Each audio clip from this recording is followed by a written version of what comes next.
Morning gang, welcome to the grind. Matty D here, and today's message is create a winning culture. Come on, it's one of my favorite topics. Here's what I know. In your house, on the floor of which you work, if you're involved in any kind of team sport, there has been some sort of culture formed. And the dangerous thing we got to watch out for is that if we are not intentional in creating it, one's going to form anyway. But the cool thing is that you actually get to choose the culture at your work, in your life around you, at home. You know, at work, you might not be able to control your whole work environment yet just because you don't have maybe the tenure or the title or the influence just yet. But you can control what you contribute to that culture and dictate kind of what you allow in your culture, in your inner circle. You know, the first things first, you know, it comes to picking the format of the culture that you want. And it's an easy formula. All you do is simply pick the things that you want your culture to be.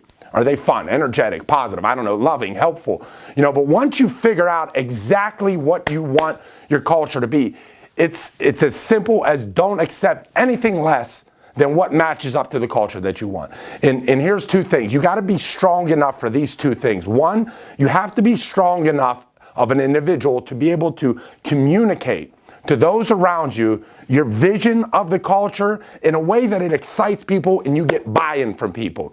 And then two, here's a little tougher one, not allow anybody around you that's not going to be good for the culture you're trying to create.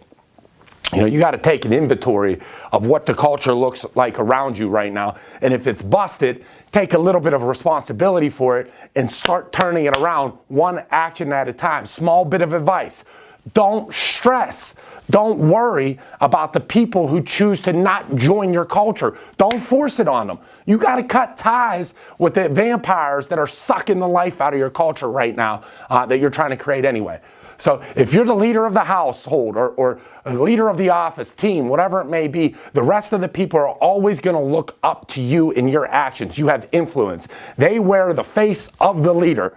So identify all the things you want your culture to represent and lead from the front by example. If you're not a major influence just yet, like we said, do everything in your power to help with creating a healthy culture. When these little fires pop up around you that can't hurt that can't be healthy to a culture that's trying to be created, you basically have two options with those fires. You're going to either throw gasoline on those fires or you're going to throw water on it.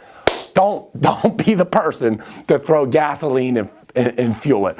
All that does is hurt everyone in the long run. Throw some water on that sucker and keep moving. So that's it, gang. When creating it, it's one action at a time, small or big, might not happen overnight, might not catch on overnight, but the ticket is consistency. You can't have a bipolar culture, hot then cold, happy then mad, fun then boring. Once you figure out what you want it to be, stick with it day in, day out, no matter how hard it gets. And eventually it will become second nature for you and you won't have to monitor it as much. The hardest part is just getting it up and running.